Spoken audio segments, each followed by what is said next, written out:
Thank you. So our goals are really, first and foremost, opening the Australian international border safely and securely. It's been a tough 2 years with Australian Border Force really in the thick of closing the border, and now we're also in the thick of planning quite strategically with our state and territory partners, our international partners, as well as industry, a very firm partnership in opening up and planning for cohorts to be entering Australia into the future. You've seen some initiatives roll out with Australians being able to travel, and mid-December we hope to see some more visa cohorts, but then towards supporting the government with a phased and slow national opening. Yeah, we're probably in the greatest strategic uncertainty period that we have been for a long time with response to the COVID pandemic. Our real focus this year is on, focusing on transnational and serious organised crime syndicates who seek to exploit our borders, and trusted insiders. Operation Ironside, AFP, has demonstrated that there are people who are still set to exploit Australia and our borders, and despite us seizing 23 tonnes of drugs last year, we continue to see that we need to do more, and working with industry partners, state and territory law enforcement agencies, overseas law enforcement agencies, to really make sure that we're disrupting and preventing criminal syndicates from exploiting our borders. So as I've mentioned before, opening the border safely and securely, making sure that in the post-pandemic world that we are working with our law enforcement partners to understand new traveller cohorts, that people are exploiting traveller routes, we understand those traveller routes and we're actually taking action early.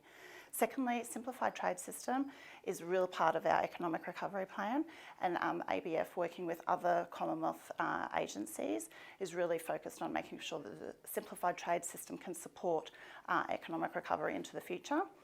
The other part of our other initiatives we're focused on is also supporting Defence and DFAT in securing the safe return of Australians whose lives might be at risk.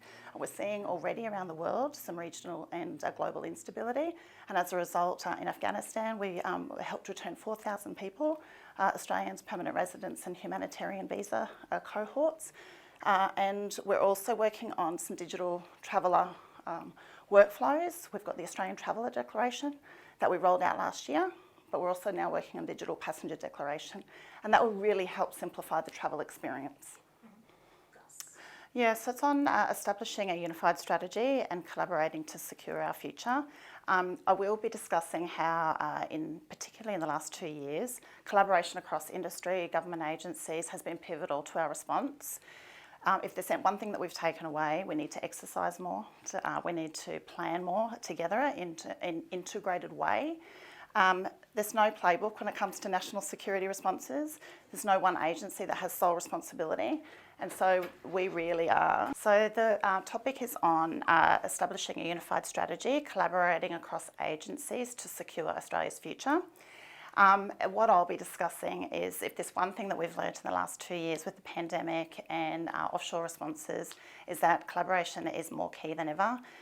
We know that there's no playbook for national security responses, and it's really important therefore that across agencies and across industry we're actually integrating our plans, we're integrating our ways that we're preventing national security threats from actually being realised. And for me, there's no one agency that has sole responsibility, so we have to work together in exercising and preparing for any type of response, and then when it comes to responding, working in an integrated and unified way. Yeah, the value of bringing public sector agencies together at forums like OSSEC 2021 is really about bringing our own independent insights together and really having collaborative discussion on how we can work together to prevent, detect, disrupt and respond to cyber security threats, national security threats and any border management risks into the future.